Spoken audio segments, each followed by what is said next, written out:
What was the top priority of Keir Starmer and Yvette Cooper this Christmas, while ordinary British families were tightening their belts, struggling to make ends meet, and doing their best to scrape together a jolly Christmas in the middle of a cost of living squeeze? As households worried about heating bills, food prices, and rent, what exactly occupied the time and attention of Labour's leadership during the festive season?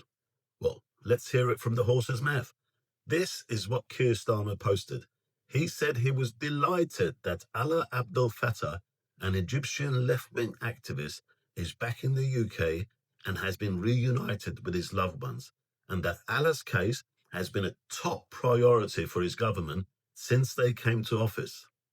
And Yvette Cooper also said she was delighted that Fattah has arrived in the UK. And again, she also reiterated Allah's case has been a top priority for her government. So let's see who this Fattah is.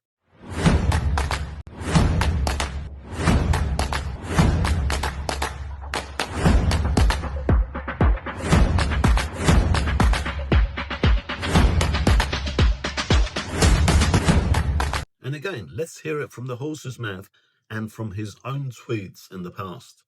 Here is his post from 2010 where it says, "Yes, I consider killing any colonialist and especially Zionist heroic." And it gets worse. His posts are pure hate and enticement to violence. In late 2010, he tweeted, "Dear Zionists, please don't ever talk to me. I'm a violent person who advocated the killing of all Zionists, including civilians." Again, from amongst his posts, he also linked to a news article about the death of a Palestinian terrorist involved in the 1972 Munich Olympics massacre, tweeting that "my heroes have always killed colonialists." In other words, considering this terrorist a hero. So you get the picture. He's a leftist anti-Semite. And I mean, compare his post with that of Lucy Connolly, which landed her in jail and got her a 3-year sentence. He was actually nominated for the Sakharov Prize for Freedom of Thought by the European United Left, Nordic Green Left, a left-wing political group in the European Parliament. But the same group, the left-wing group, they withdrew their nomination, citing his tweets.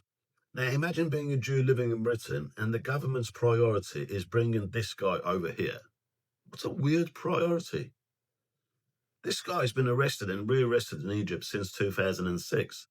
On 28th of March 2013, he was arrested and charged for torching former presidential candidate Ahmad Shafiq's campaign headquarters. Yet, despite all this, Keir Starmer's priority, according to himself, has been to bring this guy back to the UK. His priority has not been justice for grooming gang victims. His priority has not been to stop the growing divisions in the country or bringing down crime, etc. He's been preoccupied by bringing this left-wing extremist Egyptian activist to the UK. We really are in trouble, aren't we? Now, I have to say, he's not an Islamist, he's not a jihadist, but how many times have we seen leftists like him go to bed with the Islamists? I was actually going to publish this video yesterday, but there's been an update on the story. The BBC has reported that Fattah's anti-Semitic posts had not been brought to the attention of the Prime Minister until they were highlighted in recent days, and the government considers them to be abhorrent.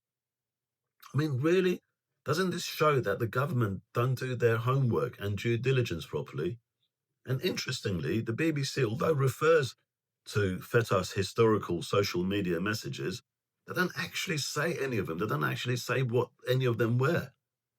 What's your thoughts? Leave them in the comments. And if you're as outraged as me with Keir Starmer and Yvette Cooper, like and share the video. The channel is nearing 13,000 subscribers. If you haven't subscribed yet, please consider doing so. It will help the channel to continue and to get stronger. Thanks for watching.